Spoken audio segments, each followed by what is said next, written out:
হাসরের ময়দানে কত কাতার মানুষ হবে গো। নবী বলেন আয়েশা, হাসরের ময়দানে মানুষ 120 কাতার মানুষ হবে। কয় কাতার? আয়েশা রে, হাসরের ময়দানে 120 কাতার মানুষ হবে। আয়েশা সিদ্দিকা বলেন ইয়া রাসূলুল্লাহ, ইয়া রাসূলুল্লাহ, আমি জানতে চাই আপনি রাসূলুল্লাহর উম্মত কত কাতার হবে? নবী বলেন আয়েশা, আমি রাসূলুল্লাহর উম্মত একাই 80 কাতার হবে।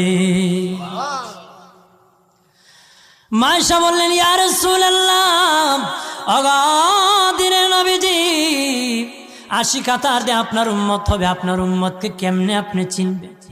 নবী বলেন আয়েশা রে, আমার উম্মতকে 3টা পরিচয় আমি চিনব। 1 নম্বর পরিচয়, আমার উম্মতের কপাল থেকে নূর চমকাবে, নূর চমকাবে। নবী বলে বাবা সাহাবীরাম, অসংখ্য ঘোড়ার মধ্যে যদি কিছু চান কপাল্লা ঘোড়া হয়, এইগুলা চিনতে বড় সহজ হয়।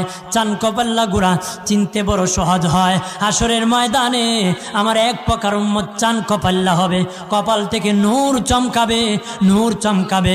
তখন আমি বুঝতে পারবো নূর চমকেওয়ালা তারা সবাই আমি রাসূলুল্লাহর উম্মত।